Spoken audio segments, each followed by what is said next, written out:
கன்னட நடிகர் உபேந்திரா மற்றும் அவரது மனைவி பிரியங்கா ஆகியோரின் செல்போன்கள் ஹேக் செய்யப்பட்டுள்ளதாகவும் அவர்களின் எண்களிலிருந்து வரும் பண பரிவர்த்தனை கோரிக்கைகளுக்கு பதிலளிக்க வேண்டாம் என்றும் நடிகர் உபேந்திரா வேண்டுகோள் விடுத்துள்ளார்.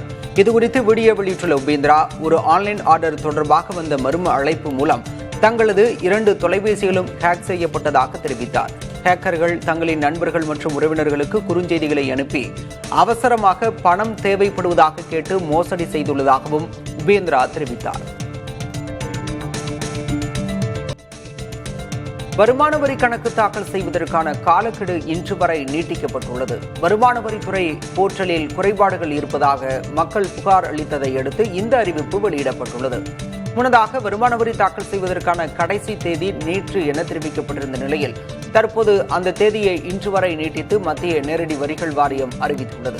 தாமதமாக வருமான வரி கணக்கு தாக்கல் செய்தால் வட்டியுடன் அபராதம் செலுத்த வேண்டியிருக்கும் என்பது குறிப்பிடத்தக்கது.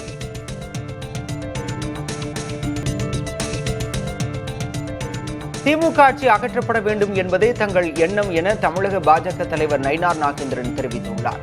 மதுரையில் செய்தியாளர்களிடம் பேசிய அவர், முதல்வர் வேட்பாளராக அமித்ஷா யாரை கூறினாலும் அவருக்கு ஆதரவாக பரப்புரை செய்ய தயார் என டிடிவி தினகரன் முன்பு கூறியதாகவும், தற்போது பழனிசாமியை ஏற்க முடியாது என அவர் கூறுவதாகவும் குறிப்பிட்டார். இனி டிடிவி தினகரன் என்ன சொல்வார் என்பதை பொறுத்திருந்துதான் பார்க்க வேண்டும் என்றும் நயினார் நாகேந்திரன் குறிப்பிட்டார். திரு தினகரன் அவர்கள் ஏற்கனவே உள்துறை அமைச்சர் அமித்ஷா அவர்கள் யாரை முதலமைச்சராக சொல்கிறாரோ நாங்கள் பிரச்சாரம் பண்ண தயாருங்கிற மாதிரி சொல்லியிருக்காங்க. இப்போ இதை சொல்லியிருக்கிறாங்க. அடுத்தால் எப்படி சொல்கிறாங்கன்னு பார்க்கணும். 2026 தேர்தலில் திராவிட முன்னேற்ற கழகம் ஆட்சியிலிருந்து அகற்றப்பட வேண்டும். 2029 பெரும்பான்மையான நாடாளுமன்ற உறுப்பினர்கள் பாரதிய ஜனதா கட்சியில் வர வேண்டும். எங்களுடைய தேசிய ஜனநாயக கட்சி கூட்டணியிலும் வர வேண்டும். 1974ஆம் ஆண்டுக்கு பின் நடைபெற்ற அனைத்து போராட்டங்களையும் ஆராயுமாறு காவல் ஆராய்ச்சி மற்றும் மேம்பாட்டு பணியகத்துக்கு உள்துறை அமைச்சர் அமித்ஷா உத்தரவிட்டுள்ளார். புலனாய்வுத்துறை ஏற்பாடு செய்த தேசிய பாதுகாப்பு உத்திகள் மாநாடு 2025 என்ற நிகழ்வில் காவல் ஆராய்ச்சி மற்றும் மேம்பாட்டு பணியகத்திற்கு இந்த உத்தரவை அமித்ஷா பிறப்பித்தார். எதிர்காலத்தில் வெறுப்புணர்வை தூண்டும் பிரிவுகளின் போராட்டங்களை தடுக்க இந்த ஆய்வு உதவும் என அவர் குறிப்பிட்டுள்ளார். போராட்டங்களுக்கான காரணங்கள், நிதி விவகாரங்கள் மற்றும் பின்னணியில் செயல்பட்டவர்களை கண்டறிய இந்த ஆய்வு உதவும் என அவர் தெரிவித்துள்ளார். இதன் மூலம் ஒரு நிலையான செயல்பாட்டு நடைமுறையை உருவாக்க முடியும் என அவர் கூறியுள்ளார். பயங்கரவாதத்திற்கு நிதியளிக்க உதவும் வலையமைப்புகளை கண்டறியவும் அமலாக்கத்துறைக்கு அவர் வலியுறுத்தியுள்ளார். மேலும் பஞ்சாபில் காலிஸ்தான் பயங்கரவாதத்தை ஒழிக்க தேசிய புலனாய்வு முகமை உள்ளிட்ட பிற அமைப்புகளுக்கு தனித்தனி வழிமுறைகளை உருவாக்கவும் உத்தரவிடப்பட்டுள்ளது.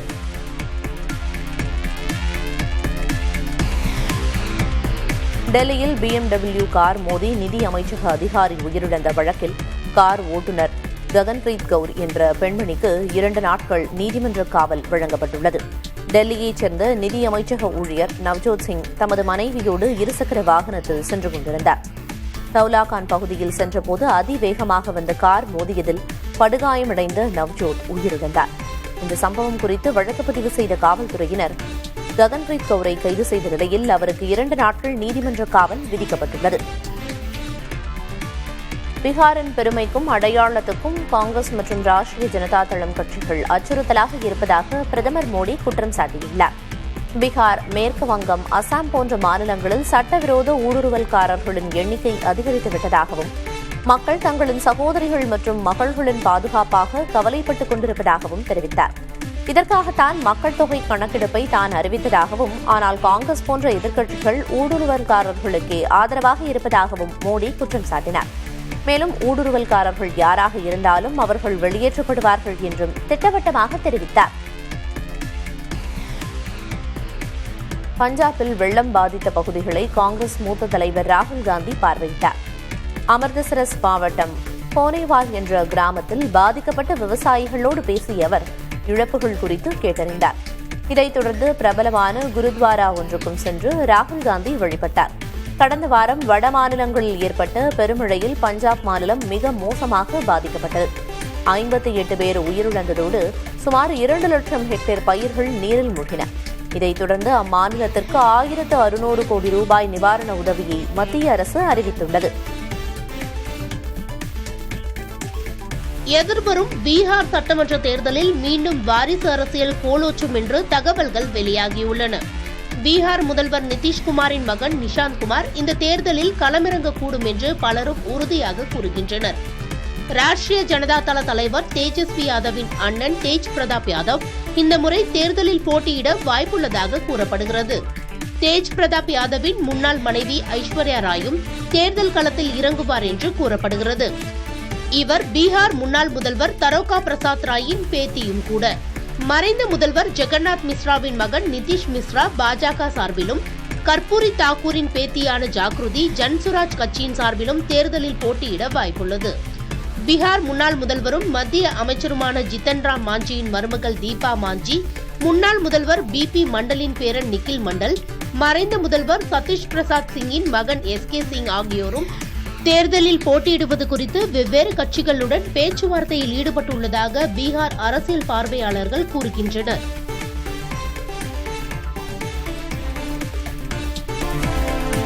மணிப்பூரில் தொடர் கனமழை பெய்ததால் மக்களின் இயல்பு வாழ்க்கை கடுமையாக பாதிக்கப்பட்டுள்ளது. கனமழை காரணமாக இம்பால் கிழக்கு, இம்பால் மேற்கு, தவ்பால் ஆகிய மாவட்டங்களில் உள்ள கிராமங்களில் குடியிருப்புகளை வெள்ள நீர் சூழ்ந்துள்ளது. குறிப்பாக இம்பால் கிழக்கு மாவட்டம் வழியே ஓடும் நீரில் ஆற்றில் வெள்ளப்பெருக்கு ஏற்பட்டு ஆற்றின் கரையில் உள்ள பெரும்பாலான குடியிருப்புகள், சாலைகளை வெள்ளநீர் சூழ்ந்திருப்பதால் மக்கள் வீடுகளுக்குள் முடங்கியுள்ளனர். அடுத்த 2 நாட்களுக்கு மழை தொடரும் என்றும் எச்சரிக்கை விடுக்கப்பட்டுள்ளது.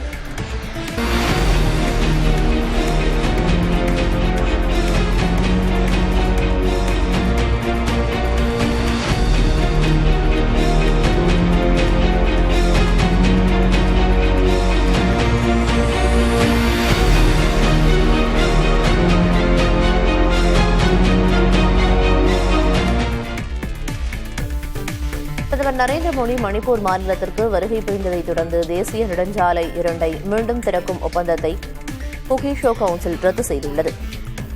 மேட்டி மற்றும் குகிஷோ சமூகங்களுக்கு இடையே இன்னும் எந்த தீர்வும் எட்டப்படாததால் சாலை போக்குவரத்திற்கு அனுமதி அளிக்கப்படாது என கவுன்சில் தெரிவித்துள்ளது. 2023ஆம் ஆண்டு மே மாதம் இன வன்முறை வெடித்ததிலிருந்து இந்த முக்கிய தேசிய நெடுஞ்சாலை மூடப்பட்டுள்ளது. இது இம்பால் பள்ளத்தாக்குக்கு அத்தியாவசிய பொருட்களை கொண்டு செல்லும் முக்கிய பாதையாகும். பெங்களூரு, மும்பை, கொல்கத்தா நகரங்களில் டெங்கு காய்ச்சலால் பாதிக்கப்படுவோர் எண்ணிக்கை அதிகரித்து வருகிறது. தென்மேற்கு பருவமழை முடிவடையும் தருவாயில் மாநகரங்களில் டெங்கு பாதிப்பு அதிகரித்து வருகிறது. டெங்குவுக்கு சிகிச்சை எடுத்துக் கொள்வது மட்டுமின்றி ஊட்டச்சத்து உணவுகளை எடுத்துக் கொள்ள வேண்டும். குறிப்பாக காய்ச்சலால் உடல் வெப்பம் அதிகரிப்பு, வயிற்றுப்போக்கு ஆகியவற்றால் உடலில் நீர்ச்சத்து குறைபாடு நிலவும். எனவே உடலில் நீர்ச்சத்தை தக்க வைக்கும் உணவுகளை எடுத்துக் கொள்வது முக்கியமாகும். மணிப்பூர் மற்றும் நீதிமன்றத்தின் 10வது தலைமை நீதிபதியாக சுந்தர் பொறுப்பேற்றார். மணிப்பூர் உயர்நீதிமன்ற தலைமை நீதிபதி கெம்பயா சோமசேகர் ஓய்வு பெற்றதையொட்டி அந்த பதவியிடத்திற்கு சென்னை உயர்நீதிமன்ற நீதிபதி சுந்தர் பரிந்துரைக்கப்பட்டார். இதற்கான அறிவிப்பை கொலீஜியம் வெளியிட்ட நிலையில் சுந்தர் மணிப்பூர் உயர்நீதிமன்றத்தின் 10வது தலைமை நீதிபதியாக பொறுப்பேற்றுக் கொண்டார்.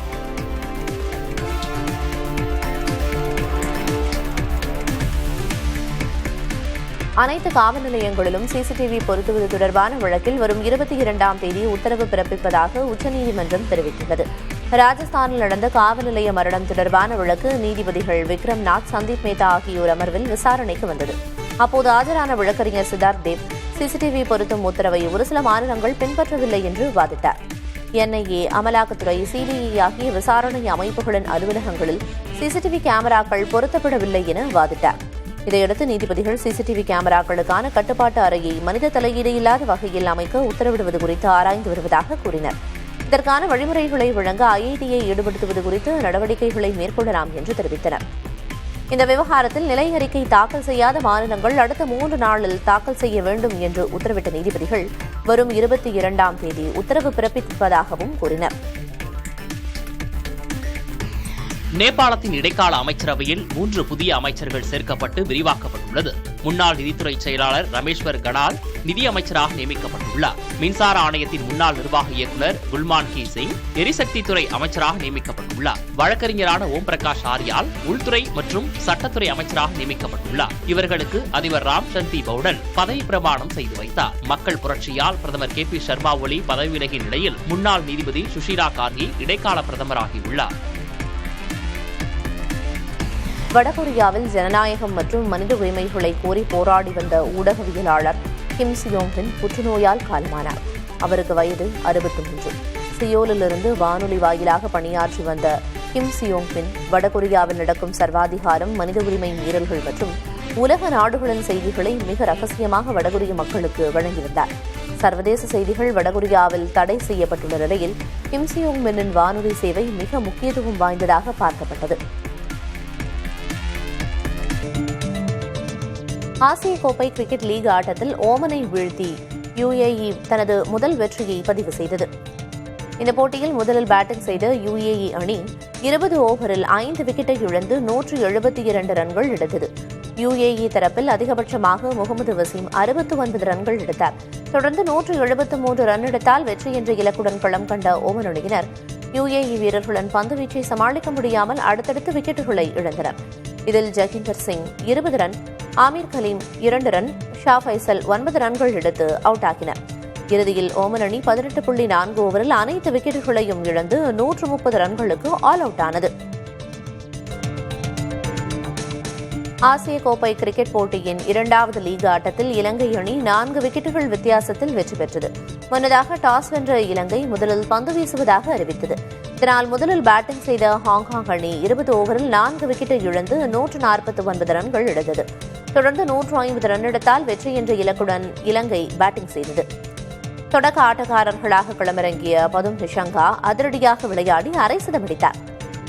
அவர் 68 ரன்கள் எடுத்து ஆட்டமிழந்தார். அடுத்து களமிறங்கிய பேட்ஸ்மேன்கள் அணிக்கு தங்களது பங்களிப்பை கொடுத்தனர். இறுதியில் இலங்கை அணி 18.5 ஓவர்களில் இலக்கை கடந்து வெற்றி பெற்றது. ஆசிய கோப்பை கிரிக்கெட் போட்டியில் பாகிஸ்தான் வீரர்களுடன் இந்திய வீரர்கள் கைகுலுக்காத விவகாரத்தில் போட்டி நடுவரை நீக்காவிட்டால் தொடரிலிருந்து விலக பாகிஸ்தான் முடிவு செய்துள்ளதாக தகவல் வெளியாகியுள்ளது. டாஸ் போடும்போது பாகிஸ்தான் கேப்டனுடன் பேசிய போட்டி நடுவர் பைக்ராஃப்ட் தங்களுடன் இந்திய கேப்டன் சூரியகுமார் யாதவ் கைகுலுக்க மாட்டார் என கூறியதாக புகார் எழுந்துள்ளது. மேலும் சூரியகுமார் யாதவிடம் பாகிஸ்தான் கேப்டனும் கைகுலுக்க வேண்டாம் என நடுவர் பைக்ராஃப்ட் கேட்டுக் கொண்டதாக பாகிஸ்தான் தரப்பு குற்றம் சாட்டியுள்ளது. இந்தியாவின் பிரபல பேட்மிண்டன் வீராங்கனை ஜுவாலா கட்டா தாய்ப்பால் தானம் செய்து பல குழந்தைகளுக்கு பெற்றெடுக்காத தாயாக மாறியது அவரது தாயன்பை வெளிப்படுத்தியுள்ளது. ஜுவாலா கட்டாவுக்கு அண்மையில் பெண் குழந்தை பிறந்தது. தம் குழந்தைக்கு அளித்தது போக மீதமிருக்கும் தாய்ப்பாலை அரசு மருத்துவமனைக்கு சென்று தானமாக கொடுத்து வருகிறார். கடந்த 4 மாதங்களாக 30 லிட்டருக்கும் அதிகமான தாய்ப்பாலை பல குழந்தைகளுக்கு வழங்கி பெற்றெடுக்காத தாயாக திகழ்ந்திருக்கிறார். இதுகுறித்து தமது எக்ஸ் பதிவில் கருத்து தெரிவித்துள்ள ஜுவாலா கட்டா, தாய்ப்பால் ஒரு குழந்தையின் உயிரை காப்பாற்றுவதோடு தானமாக வழங்கப்படும் தாய்ப்பால் அவர்களின் வாழ்க்கையை மாற்றக்கூடியது என்று கூறியுள்ளார். செயலி வழி வாடகை கார் சேவைகளை வழங்கி வரும் ஊபர் நிறுவனம் ஹெலிகாப்டர் சேவையில் தடம் பதிக்க உள்ளது. உலகின் அதிக மக்கள் தொகை கொண்ட நகரங்களில் பயணியருக்கான வாடகை ஹெலிகாப்டர் சேவையை ஊபர் அறிமுகப்படுத்த உள்ளது. இதற்காக ஹெலிகாப்டர்கள் தயாரிப்பில் ஈடுபடும் ஜோபி ஏவியேஷன் என்ற நிறுவனத்துடன் ஊபர் கைகோர்த்துள்ளது. இந்த புதிய சேவை நெரிசல் மிகுந்த பெருநகரங்களில் பயண நேரத்தை கணிசமாக குறைத்து வசதியான பயண அனுபவத்தை வழங்கும் நோக்கில் இது தொடங்கப்பட உள்ளது. கார் நிறுவனங்கள் அடுத்து வரும் மாதங்களில் உற்பத்தியை அதிகரிக்க திட்டமிட்டுள்ளன. GST குறைப்பை தொடர்ந்து கார்கள் விலை கணிசமாக குறைந்துள்ளது. இதனால் அவற்றின் விற்பனையும் அதிகரிக்கும் என எதிர்பார்க்கப்படுகிறது. எனவே தேவையை சமாளிக்க உற்பத்தியை அதிகரிக்க முன்னணி நிறுவனங்கள் திட்டமிட்டுள்ளன. அண்மை காலங்களாகவே கார் விற்பனை சரிந்து வந்த நிலையில் GST குறைப்பு அறிவிப்பு அத்தொழில் துறையினர் மத்தியில் உற்சாகத்தை ஏற்படுத்தியுள்ளது. சூடான லெமன் வாட்டர் குடிப்பதால் கிடைக்கும் உடல் ஈரப்பதத்தை சாதாரண தண்ணீர் குடிப்பதன் மூலமே பெற்றுவிடலாம் என ஒரேகான் பல்கலைக்கழக பேராசிரியர் எமிலி ஹோ தெரிவிக்கிறார். சூடான லெமன் வாட்டரில் இருக்கும் முக்கிய ஊட்டச்சத்து ஈரப்பதம் மட்டும்தான் என்றும் அதை காலையில் குடிக்கும் போது பயனுள்ளதாக இருக்கும் என்றும் தெரிவித்துள்ளார். இதை தவிர லெமன் வாட்டரில் எந்த சிறப்பும் இல்லை என்றும் சாதாரண தண்ணீர், காஃபி அல்லது ஹெர்பல் டீயிலேயே இந்த பயன்களை எல்லாம் பெற்றுவிடலாம் என்றும் கூறியுள்ளார். சந்தைக்கு வரத் தொடங்கியுள்ள 9 கேரட் தங்க நகைகளை மறுவிற்பனை செய்ய முடியுமா என்ற கேள்விக்கு விடை கிடைத்துள்ளது.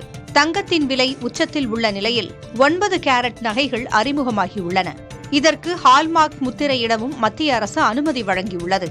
9 கேரட் தங்க நகைகளில் 37.5% மட்டுமே தங்கம் இருக்கும் என்று கூறும் நகை வணிகர்கள் மீதமுள்ளவை தாமிரம், வெள்ளி போன்ற உலோகங்களாக இருக்கும் என்று தெரிவித்துள்ளனர். 9 கேரட் தங்க நகைகள் ஒரு சவரன் 32,000 ரூபாய் மட்டுமே என்பது சிறப்பம்சமாக இருந்தாலும் இதற்கும் செய்கூலி, சேதாரம், GST உண்டு. 9 கேரட் நகைகளுக்கும் ஹால்மார்க் முத்திரை இடப்பட்டிருக்கும் என்பதால் அவற்றை கடைகளில் மீண்டும் விற்க முடியும் என்றும் நகை வணிகர்கள் தெரிவிக்கின்றனர். அக்டோபர் 1ஆம் தேதி முதல் ரயிலில் பொதுப்பிரிவு முன்பதிவில் முதல் 15 நிமிடங்களுக்கு ஆதார் எண்ணை இணைத்துள்ள பயணிகளுக்கு மட்டுமே முன்னுரிமை என ரயில்வே வாரியம் தெரிவித்துள்ளது. IRCTC இணையதளம் அல்லது செயலி வழியாக ரயில்வே பொதுப்பிரிவு முன்பதிவு தொடங்கிய முதல் 15 நிமிடங்களுக்கு ஆதார் எண்ணை இணைத்துள்ள பயணிகள் மட்டுமே முன்பதிவுக்கு அனுமதிக்கப்படுவர். இப்போது இந்த கட்டுப்பாடு தட்கல் முன்பதிவுக்கு மட்டுமே அமல்படுத்தப்படுகிறது. அக்டோபர் 1 முதல் பொதுப்பிரிவு முன்பதிவுக்கும் அமலாகிறது.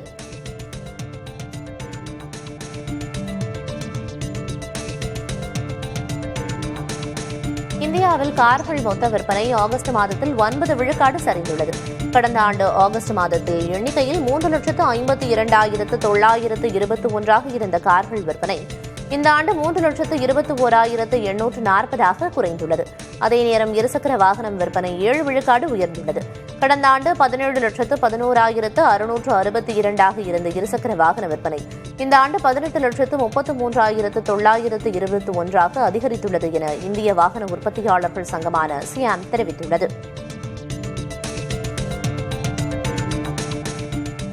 ஆகஸ்ட் மாதத்தில் நாட்டின் ஏற்றுமதி 6.7 விழுக்காடு அதிகரித்து $35.1 பில்லியன் ஆகியுள்ளது. அதே சமயம் இறக்குமதி 10.2 விழுக்காடு குறைந்து $61.59 பில்லியன் ஆகியுள்ளது. இதன் காரணமாக வர்த்தக பற்றாக்குறை $26.49 பில்லியன் குறைந்துள்ளது. அமெரிக்காவுடன் வர்த்தக சிக்கல்கள், உலகளாவிய குழப்பங்கள், போர் சூழல்களுக்கு மத்தியிலும் இந்தியாவின் ஏற்றுமதி உயர்ந்திருப்பது குறிப்பிடத்தக்கது. துலிப் கோப்பை கிரிக்கெட் தொடரில் மத்திய மண்டல அணி சாம்பியன் பட்டம் வென்றுள்ளது. பெங்களூருவில் நடைபெற்ற போட்டியில் தென்மண்டல அணியை 6 விக்கெட்டுகள் வித்தியாசத்தில் வீழ்த்தி 11 ஆண்டு இடைவெளிக்கு பின் மத்திய மண்டலம் சாம்பியனானது. முதல் இன்னிங்ஸில் தென்மண்டலம் 149 ரன்கள் மட்டுமே எடுத்த நிலையில் மத்திய மண்டலம் 511 ரன்களை குவித்தது. இரண்டாவது இன்னிங்ஸில் சுதாரித்த தென்மண்டலம் 426 ரன்களை எடுத்தது. எனினும் 66 ரன்கள் என்ற வெற்றி இலக்கை 4 விக்கெட்டை மட்டுமே இழந்து மத்திய மண்டலம் எட்டியது. மத்திய மண்டலத்தின் முதல் இன்னிங்ஸில் 194 ரன் குவித்த யஷ் ரத்தோர் ஆட்டநாயகனானார். துலிப் கோப்பை கிரிக்கெட் தொடரில் மத்திய மண்டல அணி சாம்பியன் பட்டம் வென்றது. இறுதிப் போட்டியில் தென்மண்டல அணியை 6 விக்கெட்டுகள் வித்தியாசத்தில் மத்திய மண்டல அணி வீழ்த்தியது. பெங்களூருவில் நடைபெற்ற இறுதிப் போட்டியின் கடைசி நாளர் ரஜத் பட்டிதர் தலைமையிலான மத்திய மண்டல அணி 65 ரன்கள் என்ற இலக்கை துரத்தி வெற்றி பெற்றது. 11 ஆண்டுகளுக்கு பிறகு மத்திய மண்டல அணி இந்த கோப்பையை வென்றுள்ளது. இது அவர்களுக்கு கிடைத்த 7வது துலிப் கோப்பை வெற்றியாகும். வாக்காளர் பட்டியலில் இணைய ஆதார் அடையாள அட்டையை ஒரு ஆவணமாக பெற வேண்டும் என்ற உத்தரவை மாற்றியமைக்க உச்சநீதிமன்றம் மறுத்துள்ளது. வெளிநாட்டவருக்கு கூட ஆதார் வழங்கப்படுகிறது என்றும் ஏற்கனவே ஆதாரை அடையாளமாக ஆவணமாக அறிவித்த உத்தரவை ரத்து செய்ய வேண்டும் என்றும் அஸ்வினி உபாத்யாயா மனு செய்திருந்தார். இதை ஏற்க மறுத்த நீதிபதிகள் தாங்கள் ஏற்கனவே வெளியிட்ட உத்தரவை தொடர்ந்து நீடிக்கும் என தெரிவித்தனர். இமாச்சல பிரதேசத்தில் சுற்றுச்சூழல் பாதுகாப்பு மற்றும் காலநிலை மாற்ற பாதிப்புகள் குறித்து உச்சநீதிமன்றம் தாமாக முன்வந்து விசாரிக்க உள்ளது. இதற்கு முன்னதாக மத்திய மற்றும் மாநில அரசுகள் இந்த சுற்றுச்சூழல் சீரழிவை தடுக்க விரிவான செயல் திட்டங்களை சமர்ப்பிக்கவும் உத்தரவிட்டுள்ளது. மத்திய மற்றும் மாநில அரசுகள் தாக்கல் செய்யும் செயல் திட்டங்களை உச்சநீதிமன்றம் அடுத்த விசாரணையில் ஆய்வு செய்து அதற்கேற்ற உத்தரவுகளை பிறப்பிக்க உள்ளது. உத்தராகண்ட் மாநிலத்தில் தீயணைப்பு அதிகாரி பணியில் சேருவதற்கு 900 மீட்டர் தொலைவை 65 கிலோ எடையை சுமந்து கொண்டு 60 நொடிகளுக்குள் ஓடி முடிக்க வேண்டும் என்று வெளியான அறிவிப்பு சமூக வலைதளங்களில் சர்ச்சையானது. 2012 ஒலிம்பிக் போட்டிகளில் கென்ய வீரர் டேவிட் ருடிஷா 800 மீட்டர் தொலைவை 1 நிமிடம் 40 நொடிகளில் ஓடியதே இதுவரையிலான உலக சாதனை என்று பலரும் சுட்டிக்காட்டினர். அரசு வேலைக்கு நடைமுறை சாத்தியமற்ற தகுதிகளை நிர்ணயிக்கும் அறிவிப்பை பலரும் கிண்டலடித்து வருகின்றனர். இந்நிலையில் இது தட்டச்சு பிள்ளையால் விளைந்த தவறு என்றும் விரைவில் புதிய அறிவிப்பு வெளியிடப்படும் என்றும் அரசு அதிகாரிகள் விளக்கமளித்துள்ளனர். சமூகத்தில் சமத்துவம் இல்லாததே மத மாற்றங்களுக்கு காரணம் என்று கர்நாடக முதல்வர் சித்தராமையா கூறினார். இந்து சமூகத்தில் சமத்துவம் இருந்திருந்தால் தீண்டாமை ஏன் வந்திருக்க வேண்டும் என்று அவர் கேள்வி எழுப்பினார். இது ஒரு தனிநபர் உரிமை என்றும் அவர் தெரிவித்தார். சித்தராமையாவின் இந்த கருத்துக்கு பாஜக கடும் எதிர்ப்பு தெரிவித்துள்ளது. இஸ்லாமில் உள்ள முத்தலாக் மற்றும் மசூதிகளில் பெண்கள் அனுமதி மறுப்பது குறித்து கேள்விகள் கேட்க சித்தராமையாவுக்கு தைரியம் இருக்கிறதா என பாஜக கேள்வி எழுப்பியுள்ளது. நேபாளத்தின் இடைக்கால அமைச்சரவையில் 3 புதிய அமைச்சர்கள் சேர்க்கப்பட்டு விரிவாக்கப்பட்டுள்ளது. முன்னாள் நிதித்துறை செயலாளர் ரமேஸ்வர் கடால் நிதியமைச்சராக நியமிக்கப்பட்டுள்ளார். மின்சார ஆணையத்தின் முன்னாள் நிர்வாக இயக்குநர் குல்மான் கி சிங் எரிசக்தித்துறை அமைச்சராக நியமிக்கப்பட்டுள்ளார். வழக்கறிஞரான ஓம் பிரகாஷ் ஆரியால் உள்துறை மற்றும் சட்டத்துறை அமைச்சராக நியமிக்கப்பட்டுள்ளார். இவர்களுக்கு அதிபர் ராம் சந்தி பவுடல் பதவி பிரமாணம் செய்து வைத்தார். மக்கள் புரட்சியால் பிரதமர் KP சர்மா ஒலி பதவி விலகிய நிலையில் முன்னாள் நீதிபதி சுஷிலா கார்கி இடைக்கால பிரதமராகியுள்ளார். மணிப்பூர் உயர்நீதிமன்றத்தின் 10வது தலைமை நீதிபதியாக M. சுந்தர் பொறுப்பேற்றார். மணிப்பூர் உயர்நீதிமன்ற தலைமை நீதிபதி கெம்பையா சோமசேகர் ஓய்வு பெற்றதையொட்டி அந்த பதவியிடத்திற்கு சென்னை உயர்நீதிமன்ற நீதிபதி M. சுந்தர் பரிந்துரைக்கப்பட்டார். இதற்கான அறிவிப்பை கொலிஜியம் வெளியிட்ட நிலையில் M. சுந்தர் மணிப்பூர் உயர்நீதிமன்றத்தின் 10வது தலைமை நீதிபதியாக பொறுப்பேற்றுக் கொண்டார். ஆஸ்திரேலியாவின் பெர்த் நகரில் உள்ள ஹெண்டர்சன் கப்பல் கட்டும் தளத்தை மேம்படுத்த அந்நாடு திட்டமிட்டுள்ளது. இதற்காக 12 பில்லியன் ஆஸ்திரேலிய டாலர்களை, அதாவது இந்திய ரூபாயில் 70,500 கோடியை செலவிட உள்ளது. அமெரிக்கா மற்றும் இங்கிலாந்தின் அணுசக்தி நீர்மூழ்கி கப்பல்கள் பயன்படுத்துவதற்கு ஏற்ப ஆஸ்திரேலியாவில் வசதிகள் செய்யப்படும் என ஆஸ்திரேலிய பாதுகாப்புத்துறை அமைச்சர் ரிச்சர்ட் மால்ஸ் தெரிவித்துள்ளார்.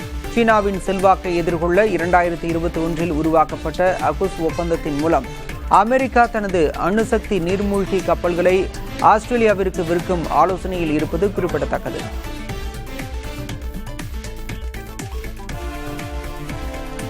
வடகொரியாவில் ஜனநாயகம் மற்றும் மனித உரிமைகளை கோரி போராடி வந்த ஊடகவியலாளர் கிம் சியோங் மின் புற்றுநோயால் காலமானார். அவருக்கு வயது 63. சியோலிலிருந்து வானொலி வாயிலாக பணியாற்றி வந்த கிம் சியோங் மின் வடகொரியாவில் நடக்கும் சர்வாதிகாரம், மனித உரிமை மீறல்கள் மற்றும் உலக நாடுகளின் செய்திகளை மிக ரகசியமாக வடகொரிய மக்களுக்கு வழங்கி வந்தார்.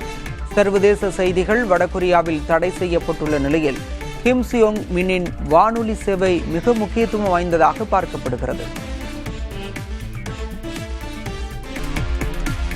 சுவையான தெருவோர உணவுகள் இளைஞர்களுக்கு பிடித்தமானவை என்றாலும் அவை பல உடல்நல அபாயங்களை ஏற்படுத்துவதாக மருத்துவர்கள் எச்சரித்துள்ளனர்.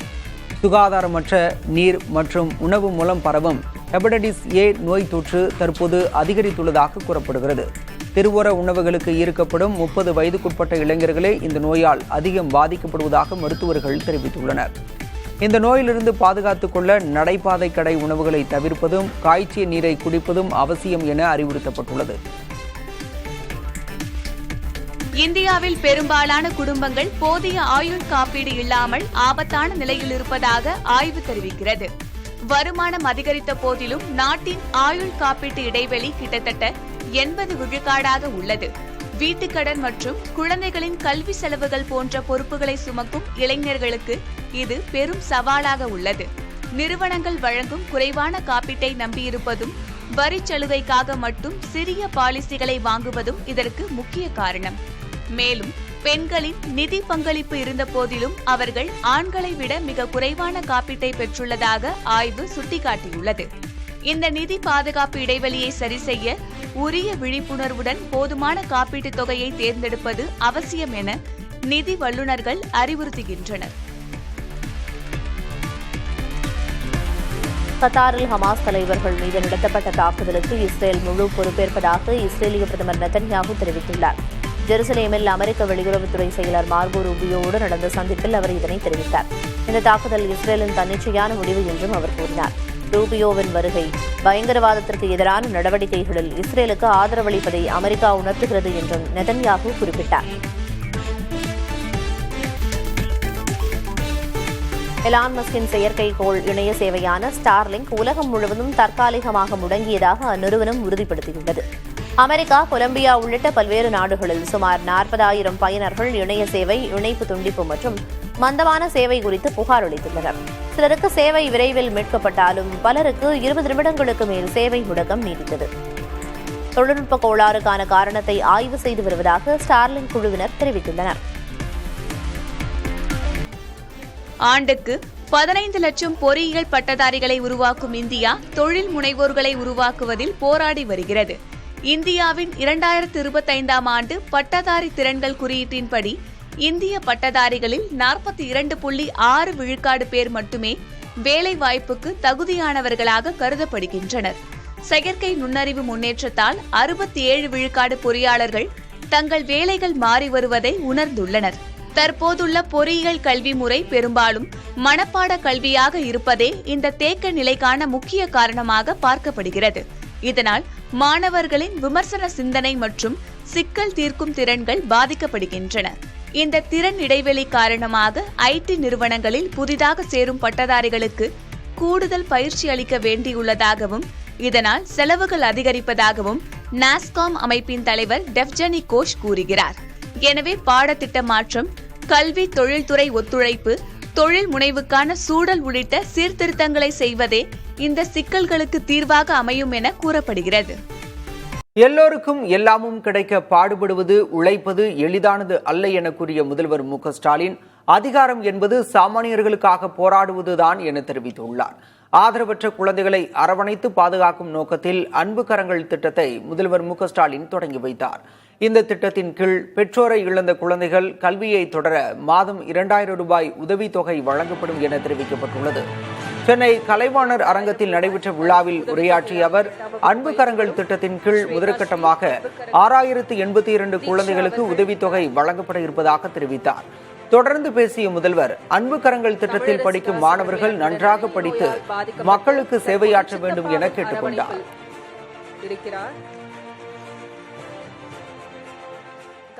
திராவிட மாடல் என்றால் எல்லோருக்கும் எல்லாம் எளிமையான விளக்கம் சொல்லிடலாம். ஆனா எல்லாருக்கும் எல்லாம் கிடைக்க உழைக்கிறதும் பாடுபடுறதும் எளிதானதல்ல. ஏராளமான திட்டங்களை, முன்னெடுப்புகளை எங்களால பட்டியலிட்டு சொல்லிக்கொண்டே இருக்க முடியும். இதுக்கும் வாக்கு அரசியலுக்கு என்ன தொடர்பு இருக்கு? வாக்கு என்பது மக்களின் நம்பிக்கையை பெறுவதற்கான அடையாளம். அந்த நம்பிக்கையை பெறும் கொள்கையும் செயல் திட்டமும் உழைப்பும் எங்க கிட்ட இருக்கு. நாளைக்கு நீங்க படிச்சு டாக்டரா, இன்ஜினியரா, சயின்டிஸ்டா, ஐஏஎஸ்ஆ, ஐபிஎஸ்ஆ, அதிகாரியா, அரசியல்வாதியா உயர்ந்து இந்த சமூகத்துக்கு, இந்த சமூக மக்களுக்கு சேவையாற்றணும். உங்களுடைய வெற்றி தமிழ்நாட்டோட ஹிஸ்டரியை சொல்லணும். அதுக்கு உங்களுக்கு சப்போர்ட்டா, உங்க ஃப்ரெண்டா, உங்க பேரண்டா இந்த முத்துவேல் கருணாநிதி ஸ்டாலின் இருக்கேன், இருப்பேன். மைசூரு தசரா விழாவை தொடங்கி வைக்க எழுத்தாளர் பானு முஷ்டாக்கிற்கு அழைப்பு விடுக்கப்பட்டதை எதிர்த்த மனுக்களை கர்நாடக உயர்நீதிமன்றம் தள்ளுபடி செய்தது. தசரா விழா ஒரு பாரம்பரியமான இந்து விழா என்றும் அதனை இஸ்லாமிய பெண் ஒருவர் தொடங்கி வைப்பது ஏற்புடையது அல்ல என்றும் கூறி பொதுநல மனுக்கள் தாக்கல் செய்யப்பட்டிருந்தன. இந்த மனுக்களை விசாரித்த உயர்நீதிமன்றம் விழாவை தொடங்கி வைக்க யாரை அழைப்பது என்பது அரசின் தனிப்பட்ட முடிவு என்று கூறி மனுக்களை நிராகரித்தது. திமுக ஆட்சி அகற்றப்பட வேண்டும் என்பதே தங்கள் எண்ணம் என பாஜக மாநில தலைவர் நயினார் நாகேந்திரன் தெரிவித்துள்ளார். மதுரையில் செய்தியாளர்களிடம் பேசிய அவர், முதல்வர் வேட்பாளராக அமித்ஷா யாரை கூறினாலும் அவருக்கு ஆதரவாக பரப்புரை செய்ய தயார் என டிடிவி தினகரன் முன்பு கூறியதாகவும், தற்போது பழனிசாமியை ஏற்க முடியாது என அவர் கூறுவதாகவும் குறிப்பிட்டார். இனி டிடிவி தினகரன் என்ன சொல்வார் என்பதை பொறுத்திருந்துதான் பார்க்க வேண்டும் என்றும் நயினார் குறிப்பிட்டார். திரு தினகரன் அவர்கள்